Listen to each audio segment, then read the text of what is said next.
waaw xam nga article 254 moo ne l'offense au président de la République par l'un des moyens énoncés dans l'article 248 est punie d'un emprisonnement de 6 mois à 2 ans et d'une amende de 1 million à 1 million 500. Et les peines prévues à l'alinéa précédent sont applicables à l'offense à la personne qui exerce tout ou une partie des prérogatives du président de la République. Donc boo xoolee article 254 da nga xam ni offense à une personne qui exerce des prérogatives du président de la République c'est déjà prévu par la loi. Mais boo xoolee sur la comment dirais-je ba léegi xam nga loolu loi bi prévoir na ko mais loolu il va falloir que en fait ñu jël prérogative yooyu jox ko benn nit te jusqu'à présent dañu gisagul fenn foo xam ne nii yëkkati nañ benn décret wala président de la République bon je sais pas wala ñu dem au niveau de l'Assemblée nationale pour yëkkati ay prérogatives bu président de la République jox ko ki nga xam ne nii moom mooy le premier ministre léegi nag bon c'est à craindre que loolu peut-être am parce que boo xoolee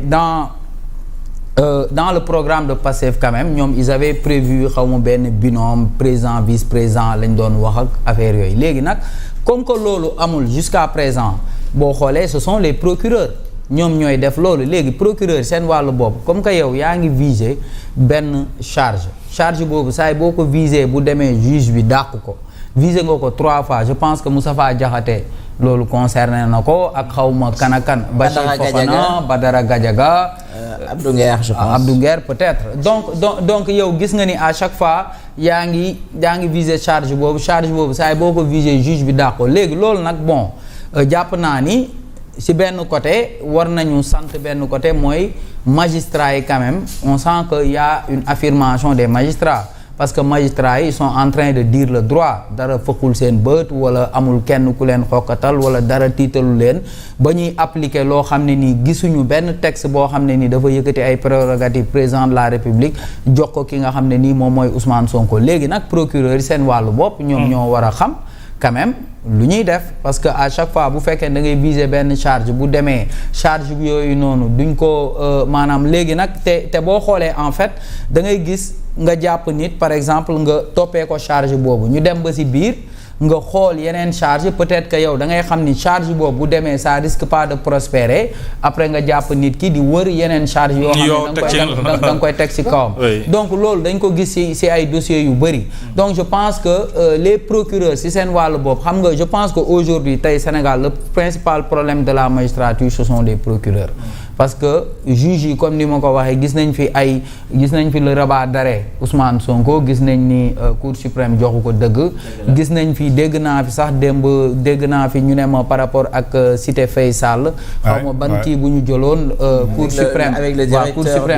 Cour suprême dafa bañ loolu gis nañ fi ay jugement yu bëri yoo xam ne nii même ay ñoom Bachir Fofana boo xoolee il a été condamné xaw ma à 2 mois avec sursis te boo xoolee il a déjà purgé kii léegi nag le procureur moom à chaque fois dina trouver ay porox ndoll yoo xam ne nii dina la mën a maintenir ci prison bi viser yenn charge yi am na charge yoo xam ne bu ko viser tey le juge il est tenu de te mettre sous mandat de dépôt léegi le temps que juge d'instruction bi di pare ci liggéeyam le temps que ñu lay yóbbu en procès fekk na def nga benn 1 an benn 1 mois 2 mois 3 mois donc je pense que aujourd'hui ce sont les procureurs qui sont interpellés ñoom le principal problème actuellement de la magistrature ce sont les procureurs comme ni nga ko waxee nag le juge des libertés il faut que les gens appliquent ça c'est ça Ndeye Sow bon je pense que c'est fait sciemment le fait que ñu jël loolu nga xam ne amul benn document c'est pas documenté binduñu ko fenn di ko attribuer sax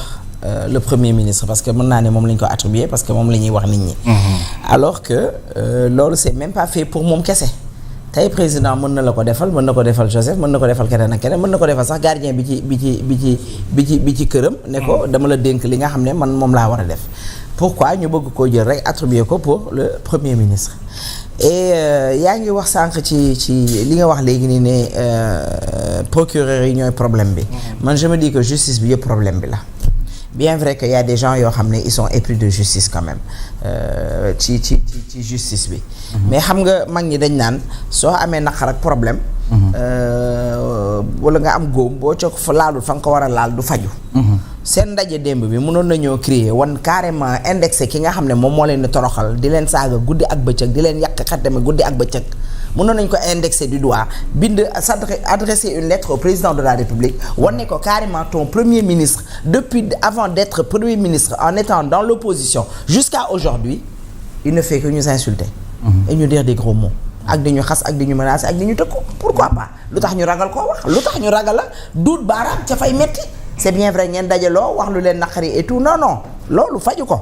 ki leen koy def moom ngeen koy fay parce que la mu wax bërki démb man su ma ko waxoon wala keneen wax ko du fanaan biir këram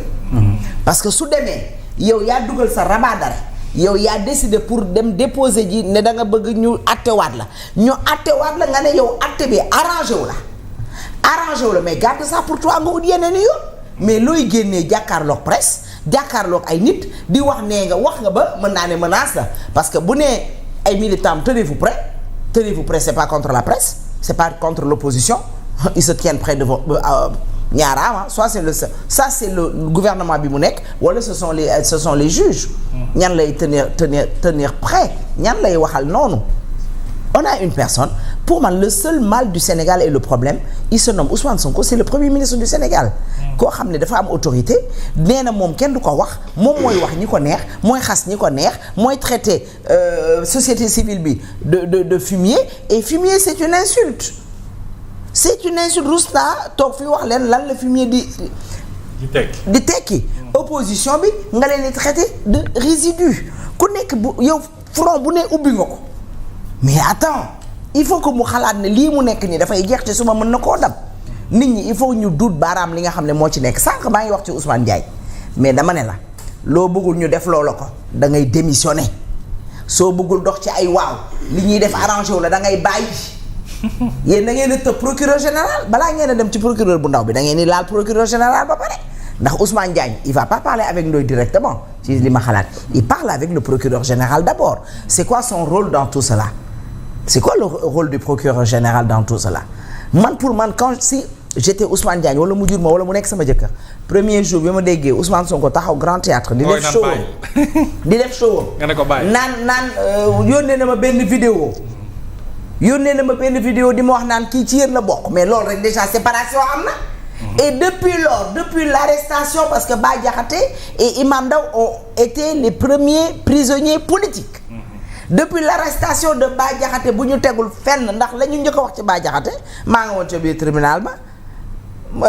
kenn ci avocat yi moo jóg ne leen non loolu amnistie bi yóbbaale na ko